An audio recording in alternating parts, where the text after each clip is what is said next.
Alatsinainy 13 Mars 2020 indroary ireo lohatenim-baovao. Fototra roapolo no nahitan'ny fitsarana momba ny compte tsy fanaran-dalàna sy fandaniam-bola tsy mazava teo anivon'ny ministera ny serasera sy ny kolontsaina. Tranga 20% no voamarina fa mpox na arety mifindra nendran-drajako eto Madagasikara. Sekoly EPP enina-ambin'ny taona Lamanga sy vakinankaratra ary Atsinanana no nomena fiofanana momba ny sakafo miovaova sy maro loko.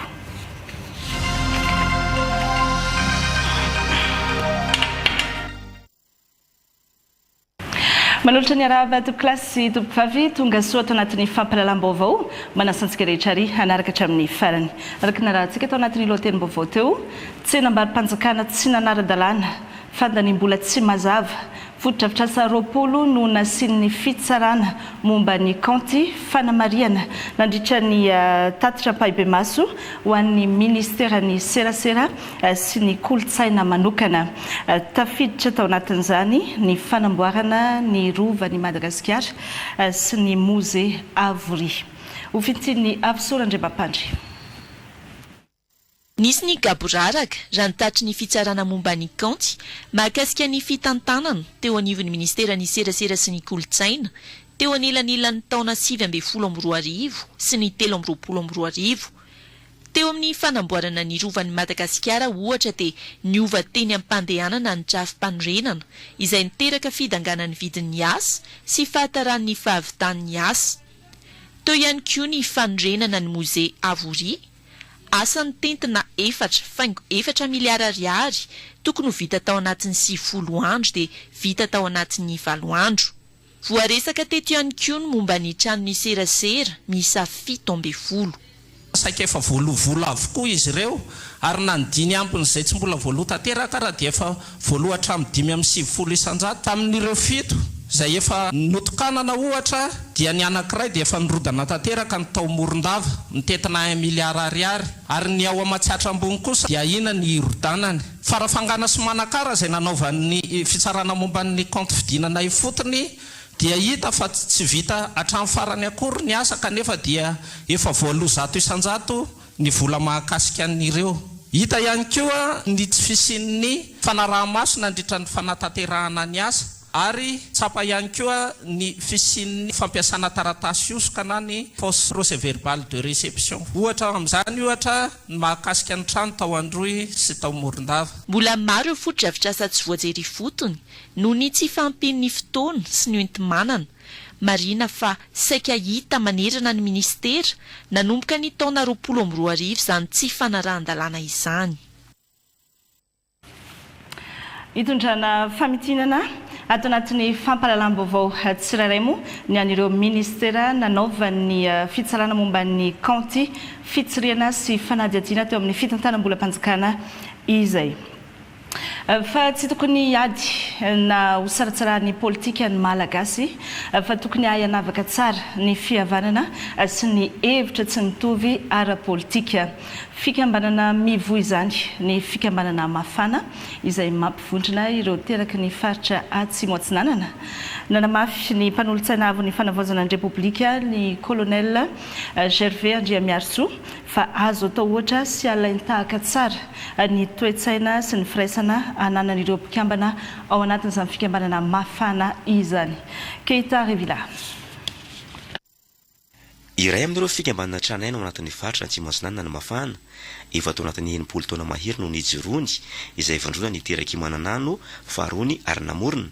Namoaka olona sangany maro anisan'izany ny iray amin'ireo mpanolontsaina avy ny fanavaozana colonel Gervais Andriamiarso sy ireo mpikambana mandrafitra ny fikambanana mafana. Manana ny mampiavaka azy ny fikambanana eo amin'ny lafiny ny firaisankina sy fankatiavana. Maro ireo ray aman-dreny cadre ny asa teto Antananarivo ireo namorona azy fifanomezan-tanana izy hoe tena marina tamin'ny voalohany ho an'ireo mpila ravinavy teto Antananarivo. Ankehitriny dia vao maika miatsara mitombo mivoatra ny fikambanana ary tsy vitany hoe fifanomezan-tanana an'ny mpila ravinahitra ty Antananarivo fotsiny fa mitodika amin'ireo toerana ny aviny ny mpila ravinahitra zay ireo volany anankitelo ireo zay moa zany hoe volany anankitelo fa tena marina ao anatin'ny fito volany izy io dia manana anjara bebe satria maro ireo cadre mipetraka amina toerana ambony ary mifatroa zay mifanampy amin'ny fanomezan-tanana amin'ny fampandroana faritra fito volany zay eo raha teo koa moa zany ny tenako manokana zay mpanomtsaina avo ny filohan'ny fanavaozana dia avy amin'ny fatro ihany koa ary eto dia apetraka eto maro ireo andian'olona mivoy fampiadiana fanarasiana mampiteraka olana aminay dimrana zay miara miasakaika dia apetraka eto fa ny fikambanana avy amin'ny fito volany fikambanana Grand Sud-Est zay misy anay ihany koa dia tsy manaika miasa fanarasiana sy fampiadiana fitondra fanjakana amin'izao zatozy raha toa anatin'ny 90 taona mahery ny jirony ny fikambanana mafana izay dia betsika ireo asa vita tany amin'ny faritra Antsimantsinanana iny ary mbola maro ireo hotohizana sy hoatsaraina hoy ny filohan'ny fikambanana. Misy ny fanohizana ny asa sara zay efa nataon'ny birao teo aloha ao anatin'izay ary tsinjiko eto zany ny trell zay efa nisy édition anankiroa misy édition fahatelo amin'ity amin'ny 29 août 2026 andro asabosy izy io amin'io zany 3e édition. Ankoatran'izay misy ny fijerena misimisy kokoa amin'ny lafiny fijerenana agny an-tanindrazana mba sy hoe hotamagna aty fosiny zany ny mpamanga fa hisy avao koa zay fiverenana agny an-tanindrazana zay ka ny sehatra zay itodian'ny tapahan'ny birao zany ary namafisiny fivimben'ny tambagna dia amin'ny lafiny fambolena hisy zany ny fikambanana zay iombonan'ny olo avy agny an-tanàna sy ny mpamanga aty miara-miasa ao agnatin'ny fambolena zay sy fagnasarana ny fahampiaignan'ny mpikambana.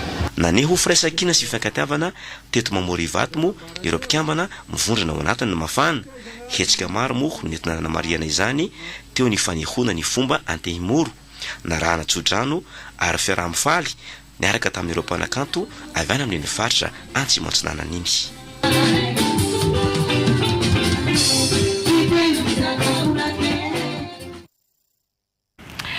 Ny any Antsimantsinanana zay ikisaka kely ao fito vinany sika mpiasa-panjakana ny mpiasam-bahoaka ny mpiasa-panjakana ka tokony anao ny asany araka ny tokony ho izy mila ialana ihany koa ny fomba ratsy mahazatra amin'ny asa ka tokony hoenona ireo vahoaka manandrara amin'ny fanjakana.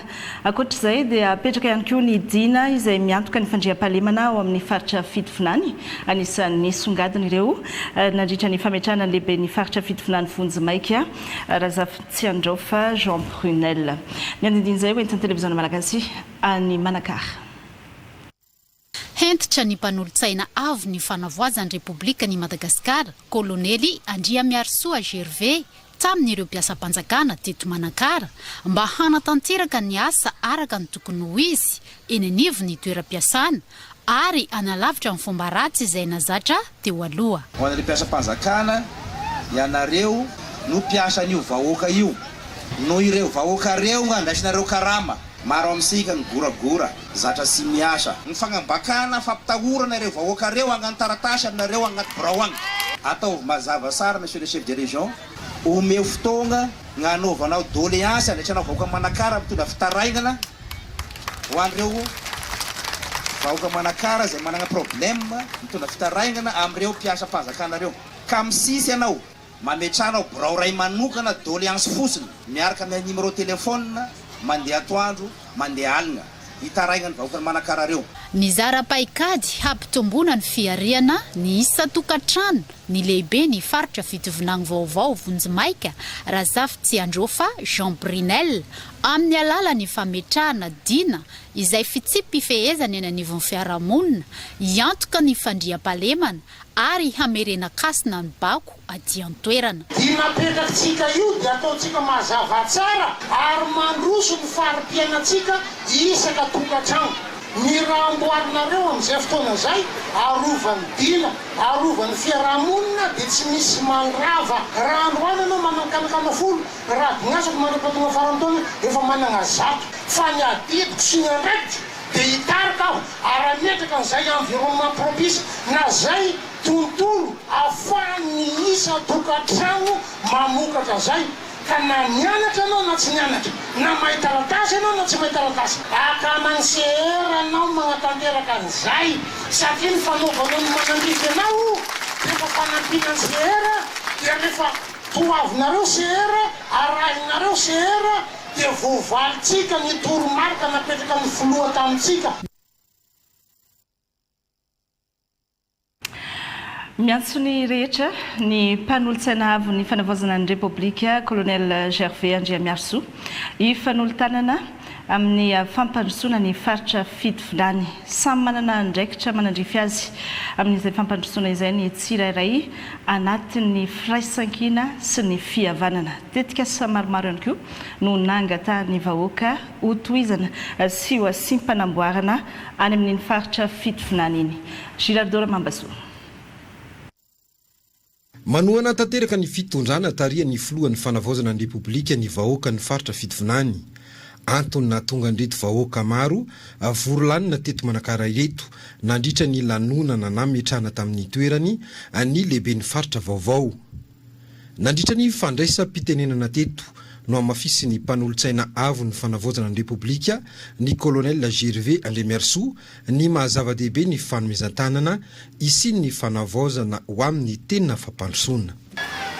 Misy gn'anjara asanay avy agny ambony mazava izy teo igny fagnamboaran-dalagna ny lalamasina ny poro ny canal de Pangalana zay anay avy agny ambony zay ka ndre andeha zay rehefa sy asa nareo iny gnanana hoantsika aneo sy atapilava mikoragna koa magnamafy aho ny fiarah-miasa ny firaisan-kina ny fankatiavana ny raha farany rasy indrindra da gnady andragno midika hoe visavy maromaro zay koragna teto zay mahatokony fahendrenareo aho mahatokony fitiavasika aho ho ampitaina amin'ny filohan'ny fanavoazana ny fagnatana teo zy ndrembola sy nangataka sika dia efa niasa an'izany fa ny zavatra rehetra samy manana ny fotoagnany. Olona malala tsara ny olana amin'ireo distrika telo mandrafitra ny faritra fitovinany Irazafy tsy androfa Jean Brunel lehibe ny faritra vaovao hitondra ny fanavaozana aty amin'ny faritra. Izay no antony ny safidiana ny filohan'ny fanavaozana azy hitantana ity faritra ity. Nahainy safidy ny président fanavaozana amin'ny fanendrenana sotra olona manam-pahaizana sindra efa olo fantatra tao agnatin'ny fitondrana maromaro fa maromaro ngamba asa vitany indrindra tao amin'ny distrik'ny Kongo ka mino somagnategna yahy amin'ny fanendrenana azy io hitondra vokasoa ho an'ny fitovinany noho ny fanendrenana azy. Isorana zany ny filohan'ny fanavoazana satria raha sy nisy anazy zany na haina anendry sy nametraka gn'olo hitondra faritra fitovinagna dia sy tonga tamin'izany ka dia isorana amin'ny tafotafo apetraka ao anazy fantatray vahoaka ary fantatray ny fitiavany an'ity faritra fitovinagna ity ka dia mangataka zany zahay mba iroso malakilaky ny fiarah-miasa mba iroso ny fagnamboarana ny lalamby mba iroso ny fanokafana ny port ny manakarabe ary indrindra efa zanaky Kongo zao chef de région kehitriny dia mino izahay fa iroso koa ny fagnamboarana ny lalam-pirenena zay mampitohy ny Kongo sy aty amin'ny faritra ny aty amin'ny distrikany Vohipeno mianga avy fanadia. Ny faritra fitovinany dia anisan'ireo faritra efa nisitraka asa fampandrosoana atao anatin'izay volana vitsivitsy nijoroany ny fitondrana taria ny filohan'ny fanavaozana izay. Anisan'ny mandalo matetika ty antoerana ny mpanolontsaina avo ny fanavaozana ny Colonel Gervais Andriamiarsoa. Taorinany lanonana ofisialy dia nofaranana tamin'ny fampisehoana ny fotoana teto Manakara.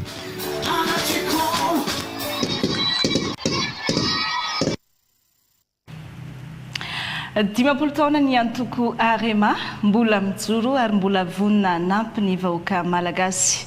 Teny amin'ny Sese Ivato no nanamarian'ireo pray antoko izay fa dimampolo taona ny joroany izay ny sabotsy lasa teo notarian'ny Annick Ratsiraka Front National ny antoko Arema. Mirandry Anjavy. Ny 20 volana martsa 7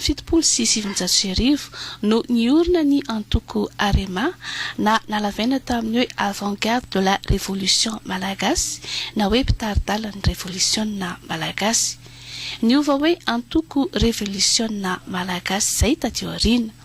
Izy no antoko lehibe indrindra tamin'ny tontolo politika teto Madagasikara izay niorina tamin'ny foto-kevitra sosialista, marxista ary leninista izay naoriny filoha teo aloha ny amiral Didier Ratsiraka rehefa nitondra ny firenena nanomboka ny taona 7 hatramin'ny taona 1 Ankoatra ny fametrahana ny resaka fifandraisana raisam-pirenena dia nanorina foto-drafitrasa ity filoha teo aloha ity, tafiditra tao anatin'izany ny fananganana ireo université teto Madagasikara. Napetraka ny souveraineté nationale ny fiandrianam-pirenena amin'ny lafiny maro na amin'ny lafiny économique izany na amin'ny lafiny maneran-tany dia misy izany foto-drafitrasa maro tsy spesialisena tsy vita-spesialisena ny amin'ny manerana ny Madagasikara.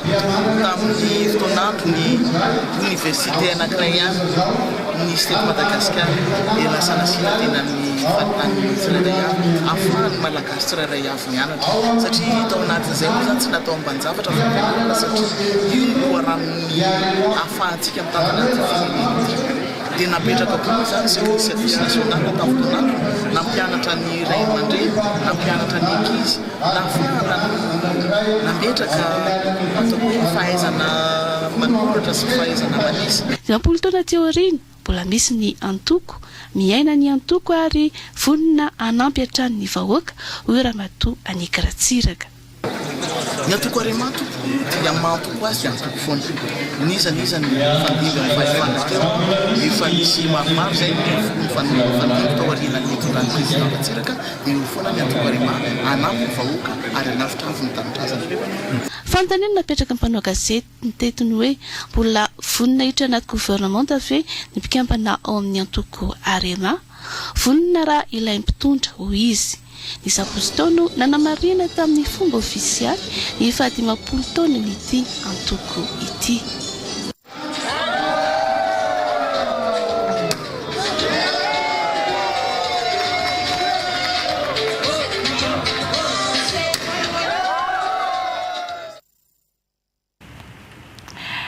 Eo amin'ny pejy ny fahasalamana tranga 26 no voamarina fa aretina Mpox na nendrandrajako eto Madagasikara hatramin'izao mbola tsy foana ity valana aretina ity eto amintsika. Manamafy ny fitsirihana ireo toerana nahitana Mpox ny fanjakana mba hifezana ny fiparitahan'ny valana aretina ka anafainganana ihany koa ny fanaovana fitiliana ireo tranga hita sy amin'ireo toerana nahitana izany tranga izany. Nzaka Serge Andrenarso. 7 hatramin'izao ny tranga hita ka ny 9 no voamarina fa tena nendrandrajako na Mpox.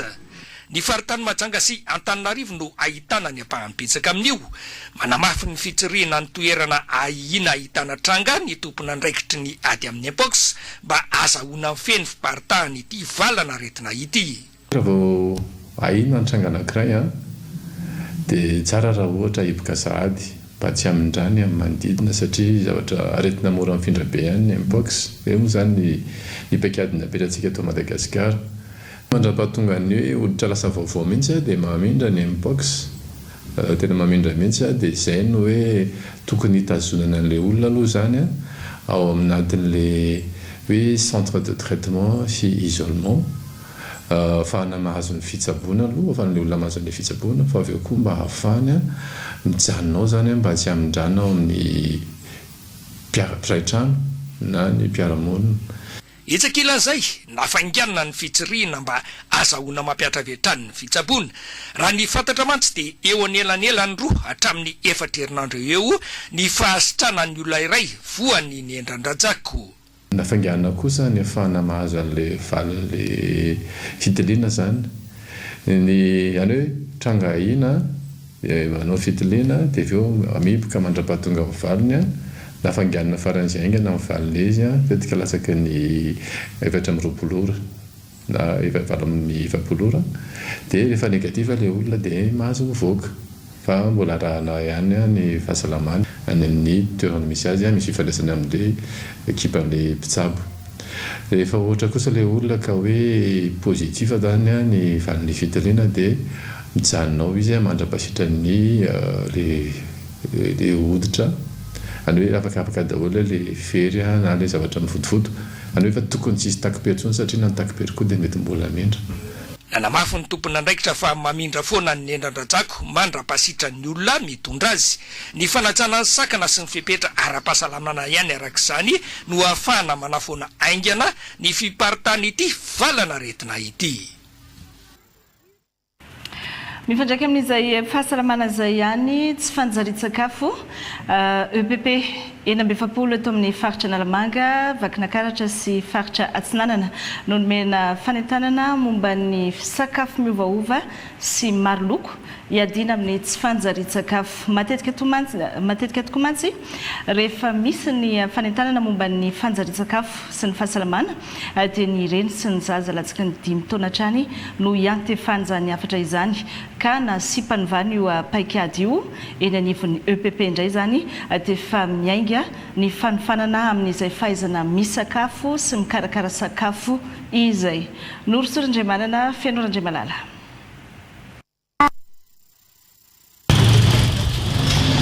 Anisany nampivoatra ny mpianatra ty amin'ny sekoly ambaratonga fototra ny fanentanana momba ny fanjarin-tsakafo amin'ny alalan'ny fahitana ireo karazana sary maro loko samy amin'ny sokajiny.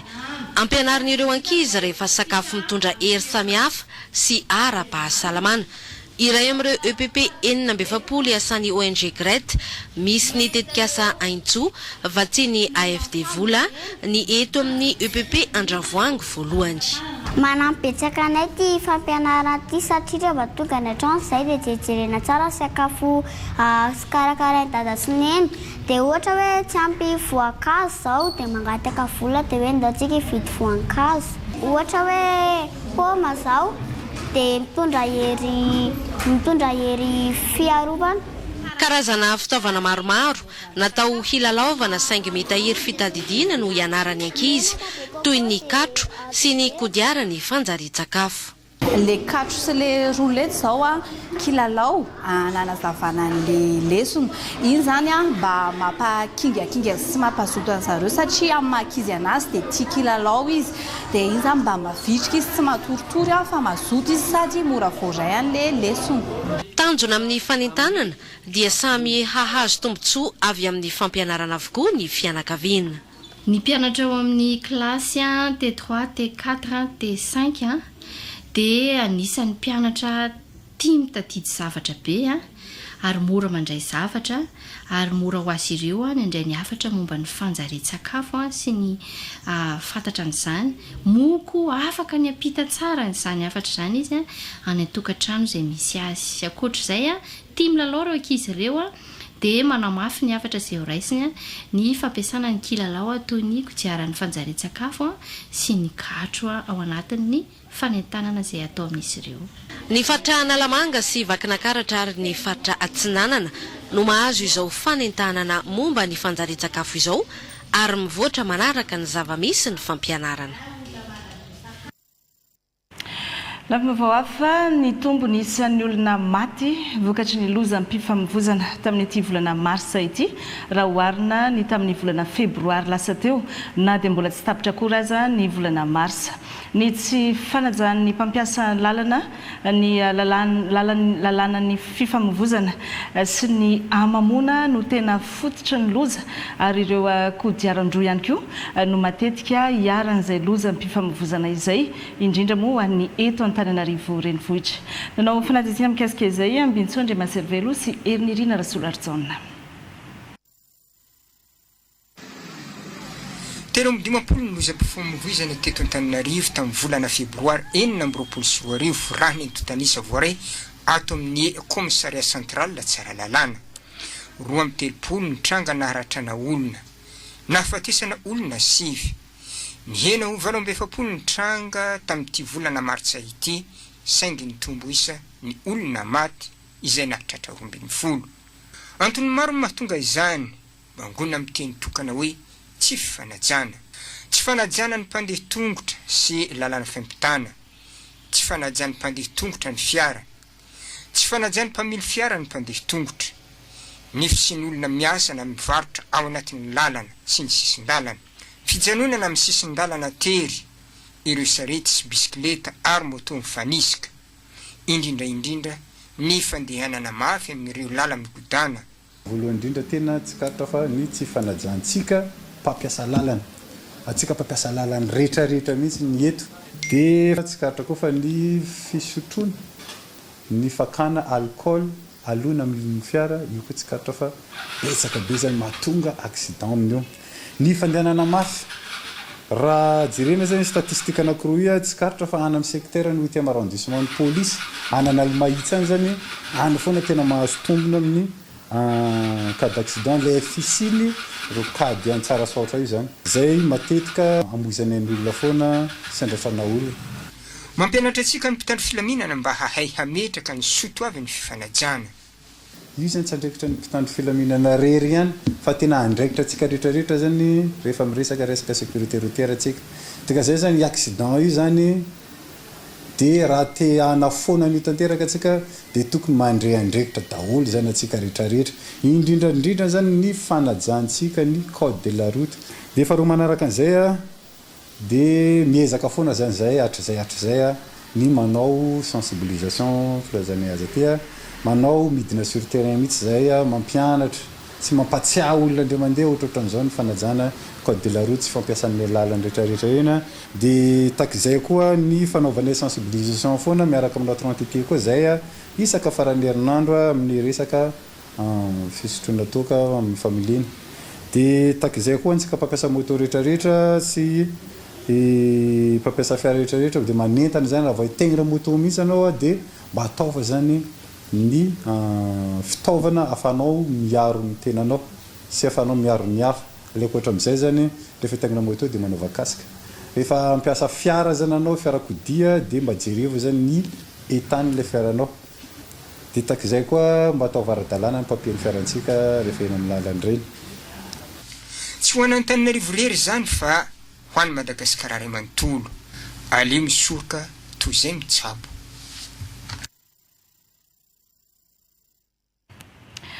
Any Mampikony mirongatra ny alatromby tato anatin'ny 2 volana izao. Ny firaisan-kina amin'ny distrika mifanila amin'ny Mampikony izany hoe Tsara Tanàna sy Andilamena no vahaolana amin'izany. Etsy ankilany dia mbola tsy tratra ny atodonikotrika sy ny olona izay nanapadoha ilay zaza varira tany Mampikony. Ny andindim-baovao entiny Ambintsondry Maservelo.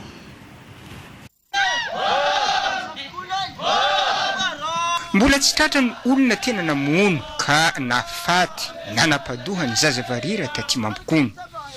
Tokony sokafana ny fanadiadiana ho ny solombavam-bahoaka ny Madagasikara voafidy aty Mampikony. Ny resaka varira zany dia tsara fantatsika dia ny onigny amin'ilay olona nahihigna fa tsy nikaroka atsony. Nefa ny raha zavatra dininy zany hatreto dia ireo olona zay nitazominareo maro amin'izy ireo zany no tsy tafiditra agnatin'ilay action le zaza varira. Raha dinitsika amin'izao zany mahatonga alohan'ny zaza varira igny tsy hita ao agnatin'ny district Mampikony hatramin'izao mety efa nivoaka velan'ilay district. Dia izany tsy fantatra hoe nanakaiza ka tokony isorohana an'iny koa zany tokony hapetraka mafimafy kokoa ny ady amin'ny tsy fandriam-pahalemagna ao agnatin'ny district Mampikony. Ary tokony atao ihany koa fitsaragna regny ologno regny mba ahaizagna hoe izy amretiny agnatiny, izy amretiny tsy agnatiny mba afagna ikaroka le lohan'le zaza varira, izy ny vidy, izy no nitondra ary nankaiza ny voany ato agnatin'ny district Mampikony. Zay zany tokony mba isan'le fitsaragna mba afahagna manaraka azy malakilaky. Ombianjato no lasany dahalo tamin'ny district ny Mampikony tamin'ny volana febroary raha nidina izany tamin'ny ty volana martsa ity. Ireo dahalo mifandray tendro amin'ny distrika 3 Mampikony, Tsara Tanàna ary Andilamena ny fototry ny olana. Ny zavatra misy zany dia raha tsy miaraka ny opération atao ny dahalo avy eny amin'ny Mampikony, raha zay fa manao opération milefa ao Tsara Tanàna ary misy eo amin'ny 9 zareo mifindra monina njehiny opération avy ao Mampikony mifindra district Tsara Tanàna sy Andilamena. Zay zany no tokony ampiarahagna ny opération am'izao zany dia magnaradia ny fokon'olo efa tonga atrany tsara tanàna am'izao satria ansakoa madinika ny direction ny omby am'izao atsika miteny zao ka zay zany anaovanay antsoavo amin'ny tompon'andraikitra ny fandriam-pahalemagna mangataka ny hélicoptère fa tegna fa reraka ny miaramila sy ny gendarme mandeha tongotra reraka ny fokon'olo satria mandeha 3 andro 4 andro vao tonga amin'ny toeragna io avy agny amin'ny mampikony avy agny anky ane rehefa hiatrika combat ny dahalo miampy fogna eny an-talana fa ny avaty mahereraka miareraka fogna ka mangataka ny hélicoptère zahay zany amin'ny district mampikony hagnenjehagna reo omby reo satria omby mandeha agny amin'ny 70 mahery ny omby lasandre dahalo talohan'izao tatitra ataon'ny solombavambahoaka zao dia efa nisy ny fitadiavam-baholana niarahana tamin'ny gendarmerie-pirenena ato amin'ny faritany Mahajanga izay natao teto mampikony tokony ho aparitaka hampandry ny tany ny miaramila hoy ity solombavambahoaka ity ady amin'ny tsy fandriam-pahalemagna fa mandalo eto amintsika amin'izao fotoan'izao ny solitena miandraikitra ny fandaran'asa Klimsa izay manome tantsorika amin'ny fahaiza mampiasa ireo antotan-kevitra azo avy amin'ny sampandrara famantarana ny toetrandro isan'ireo firenena mikambana anatin'ny fikambanam-be iraisam-pirenena momba ny famantarana ny toetrandro na ny organisation météorologique mondiale isika eto Madagasikara ka anisan'ny misitraka izany fandaran'asa izany androany moa no nana mariana ny andro iraisam-pirenena ho an'ny famantarana ny toetrandro ho an'ny Madagasikara Olivier Ndrimololo miaja mamy ravoavison hanome tantsorika amin'ny fahaizana mampiasa ireo totanisa voangona sy voakajy mba ahafana mandray fanapa-kevitra mialoha amin'ny sehatra maro lafy eto amintsika ity iraka avy amin'ny fandaran'asa Klimsa ity fanitsina ny antotam-baovao izay avoaka ny fobe famantarana ny toetrandro amaly ny filan'ireo sy atrasa tsirairay avy dia amin'ny ity mandritra nyity afandrom-pankalazana ity zany dia isy ny atrikasa irahana mandritra ny 2 andro izay irahana amin'ireo sy atrasa momba ny énergie na ny angovo ny rano na ny eau ny fahasalamana na ny santé zareo avao amin'ny gestion des risques et catastrophes dia ny fambolena izay siatrasa 5 zay zany no iarahanay miasa akaiky aloha amin'izao mba ahafahana mamokatra fatotam-baovao faran'izay tsotra mba ahafahana ireo siatrasa ireo mandray fanapa-kevitra mifanaraka amin'ny toetrandro raha ny sampandrara mpamantatra ny toetrandro eto amintsika dia tany amin'ny taona 2009 no nijoro teto manamarika ny 2020 amin'izao taona izy ankehitriny ka tafiditra ao anatin'izay ireo ezaka ho fampivoarana ny sampandrara ataony ireto mpitantana amin'izao fotoana izao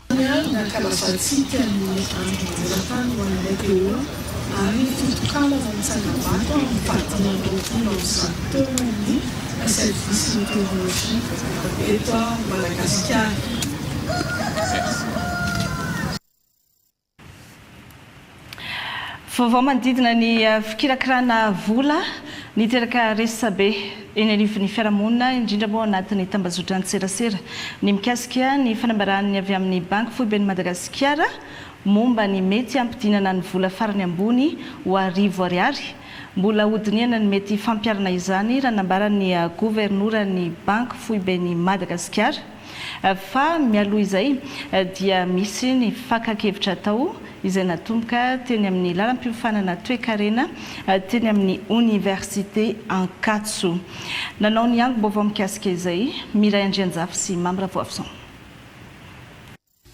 nahatratra 5 alina sy 1 hetsy ireo naneo hevitra tamin'ny alalany tambazotra-tserasera mikasika ny vinavina ny fanovana ny rafitra rabola eto Madagasikara izay nambarany avy amin'ny banky foiben'ny Madagasikara nambara teto fa ny 7 isanjato laza fa mety ary aleo resahana ny 1 isanjato ny laza fa manakorotan-tsaina fotsiny zany ary tsy fotoanan'izany ny fotoana toy izao zany hoe betsaka ny aya fanovana nefa izay tokony atao amin'ity taona ity satria isaky ny 7 na 10 taona i Madagasikara no manao izay fanovana rafitra rabola izay napetraka teto ny fanontaniana raha anovaka anatsara izay rafitra vola eto Madagasikara izay inona no atao ampikatrina hatramin'ny 5 alina ariary ve ny vola farany ambony sa atao 1000 ariary ny fitopolo faingo ray isan-jato ny vola ampiasainy to Madagasikara nefa dia sora-bola 4 alina ariary. Ny rehetra teto samy niaiky fa mihena be ny sandam-bola eto Madagasikara vokatry ny inflation na ny fitotonganan'ny vola. Ampiaina izay fitotonganan'ny vola izay ve ny fandraisana izao fanapahan-kevitra fanovoana izao. Izay no antony ity fakakevitra izay natomboka teto amin'ny Anfiandex teto Ankatso ity, ninona ny hevitra ireo mpanabe sy ireo mpianatra eto amin'ny lalam-piofanana toe-karena. Izany hoe efa tongotra miandakany fa mba ilégitimer les décisions raisiny rehefa avy eo zany a dia manao zany izy aloha sondage d'opinion a dia avy eo izy anao consultation indray a satria araka ny teneny teo hoe araka ny resahako ny zareo teo moa zany dia hoe mbola mila débat économique tsy teknika fotsiny am'le hoe tokony atao sa tsy tokony atao tsony zany fa débat économique mihitsy hoe inona fiantraikany eo amin'ny toe-karena sy amin'ny fahefa-mividin'ny olona amin'ny ankapobeny. Raha ovaina zany le vaovao le vola ovaina le unité monétaire dikan'izay zany aloha tsy maintsy hisy ponction monétaire zany hoe misy le vola efa miasa teo aloha zany aloha hotrohana daholo hiverina ty amin'ny banque centrale dia avoaka le vola vaovao amin'le unité monétaire vaovao na dia 1000 ariary ary io. Dikan'izay zany hisy ampahambola ho voatazona indray zany aty amin'ny banque centrale dia arakaraka le fijeriny le croissance économique. Dikan'izay mety hiena zany le masse monétaire en circulation dia raha na dia tsy dia miova loatra raha production na mety hiakatra kely production dia tokony zany ho lasa maîtriser zany le inflation ao anatin'le izy. Fantatra nefa fa misy ireo firenena vitsivitsy aty Afrika toa ny Ghana, Mozambique izay niampiandra izay fampidinana ny sora-bola 10 alina ariary ho 1000 ariary izay farafahamboniny. Zava-misy nefa dia nampiakatra ny taux d'inflation natahan'ny fiakaran'ny vidim-pianina izay fanapahan-kevitra izay. Inona ary no antony izay? Hoe reny vola reny zany amin'ny ankapobeny tsy mihetsika zany le masse monétaire en circulation na ny tombo fa le production no mety midina fa maninona production midina satria mbola misalasala indray ny producteur zany amokatra amin'ny vokatry le fisiny le vola vaovao zany hoe miandriandry kely izy aloha hoe manahoana ny vokatra eo amin'ny fahefa-mividin'ny olona, manahoana ny fiantraikany eo effet psychologique eo amin'ny olona dia hitany hoe zany hoe ampiakatra ny consommation avy ny olona sa ampidina avy ny olona dia mbola tsy ampiakatra ny production mihitsy izy aloha na mety ho ampidimikely raha ny production ny aloha indrasana izay nefa le masse monétaire efa tsy miova dia mety izay no nahatonga an'le inflation. Inona ary no mety ho tombony amin'ny fampidinana 1000 ariary ohatra ny vola farany ambany ampiasaina? Vitsivitsy ny vola entiko rehefa metsena zany izay aloha zany ary ny faharoa tokony andraisan'ny olona azy koa dia hoe ny misy fiovana raha toe-tsaina zany le izy hoe raha zatra nandray karama ianao ohatra 300 000 ariary dia ny karama ho raisinao zany lasa 300 000 ariary divisé par 20 ohatra dia lasa 300 000 ariary divisé par 20 raisinao zany hoe 150 000 15 000 ariary zany sisa dia ahoana ny fandray rehefa manana le 15 000 ariary ianao zany dia mba vola vitsivitsy zany nentinao mandeha metsena mety to misy sécurité kokoa ianao mahatsapa hoe ohatrany hoe mitombo ny pouvoir d'achat-nao zany effet psychologique le izy. Hotoizana hoe raha totompon'andraikitra ny fakakevitra sy ny fanazavana toy izao. Marihana fa fiany 100 taona amin'ity taona ity no nanaovana ny vola malagasy ary 50 taona no nisian'ny banky foibe ny Madagasikara. Tsara omena torolalana dia ny amin'ny sekoly eny amin'ny lycée ny mpianatra amin'ny lalam-piofanana izay oratoviny ka nanan'ny fahaiza-manao takiana amin'ny asa izay tena tiany atao. Tanora anarivony isa-taona no mahavita fianarana eto Madagasikara kanefa dia tsy tafiditra eo amin'izay tontolo ny asa izay satria tsy mifandraika amin'ny takian'ny orinasa ny fahaizana noratoviny tany am-pianarana. Manome toana sy tosika amin'ny fijerena vahaolana mikasika izany ho an'ny tanora malagasy ny ONG Carrière amin'ny alalan'ilay tetika asa antsoina hoe Job Boost Programme. voirina espérant fanirandremanana.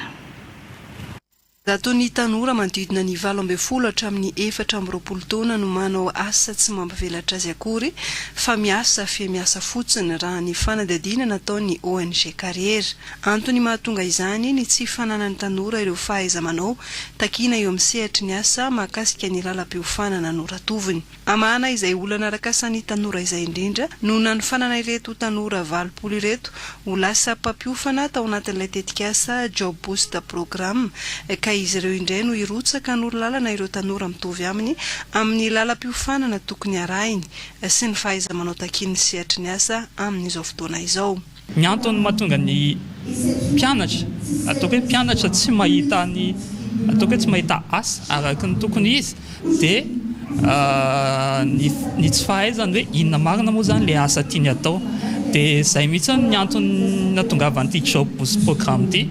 Izy io zany dia programme anankiray formation ana tanora ohatranay ihany andeha anao sensibilisation zany eny amin'ny lycéenne anampin'ny tanora zany hitady ny lalam-piofanana sy ny asa mety hifanaraka taminazy. Talohan'ny direktôran'ilay Job Booster Programme betsaka ny zavatra mbola tsy fantako indrindra teo amin'ny sehatry ny asa, mbola flou zany ilay izy, mbola tsy tena nanana hevitra mazava hoe inona ny stratégie ataoko hatramin'ny na ny tanjona sy ny asa tiako atao. Tao aorian'ilay izy fantako izay zavatra izay satria nandritra n'ilay formation nisy ny fampahafantarana ny tenanao test de personnalité izay ny ONG Carrière no karakaran'ilay izy. Tao anatin'izay koa fantatro be dia be kokoa ny soft skills ilaina, ohatry ny ahoana ny CV tokony atao impactant kokoa ilain'ny mpampiasa. Tao anatin'izay ihany koa nisy fampiofanana ny fomba ny toe-tsaina tokony hananan'ny olona anankiray rehefa hitady asa.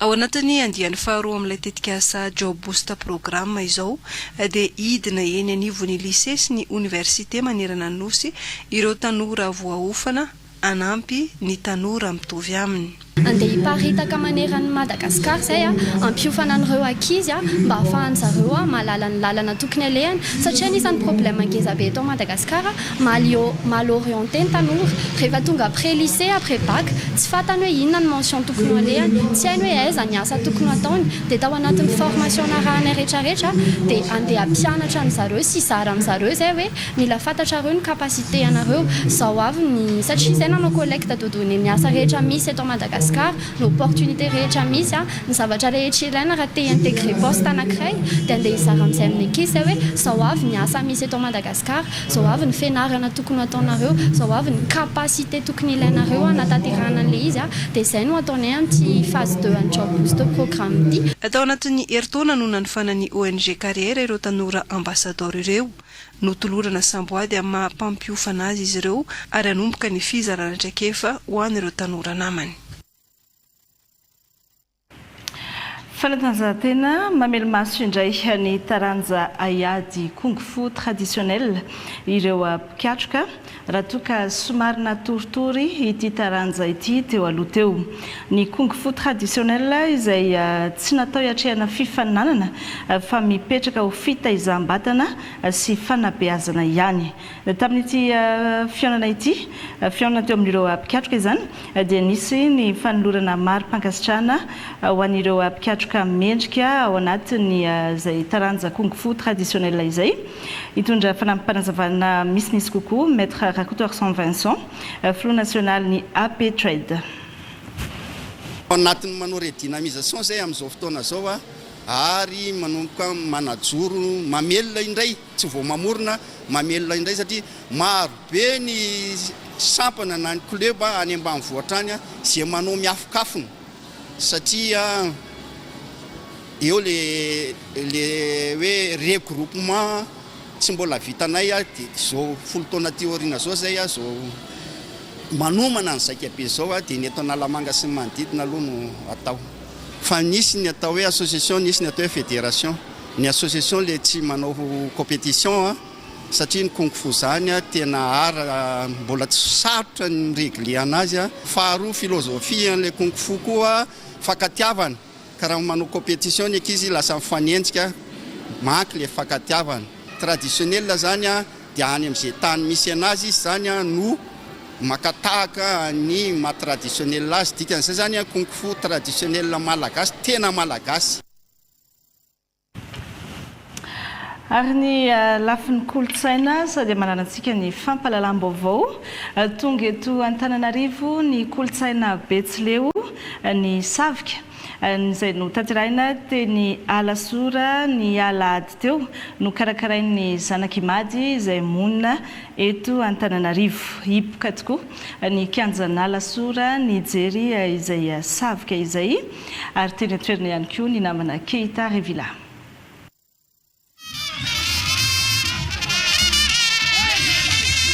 Saina amin'ny faritry Moromania ity sary entina manao ity fa eto Antananarivo tonga eto Alasora ny kolotsaina Betsileo na ny Savika.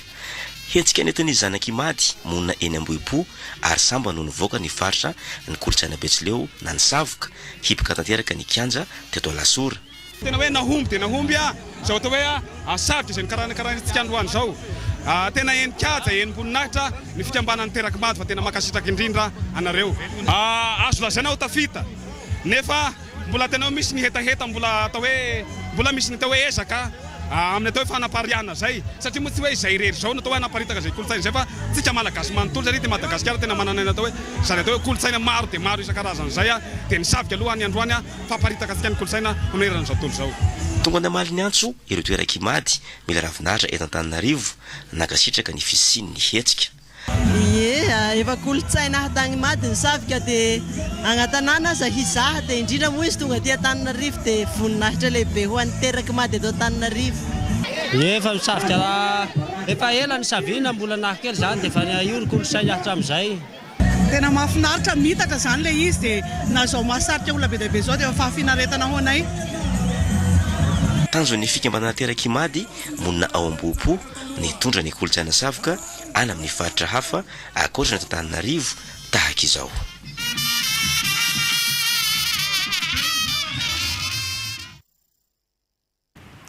Ankasitrahantsika rehetra ary nanaraka ny fampahalalam-baovao hatramin'ny farany ankasitrana ihany koa ny ekipa-niarana natontosa manome fotoana anao amin'ny rahampitso indray mirary sorte plasy vavy.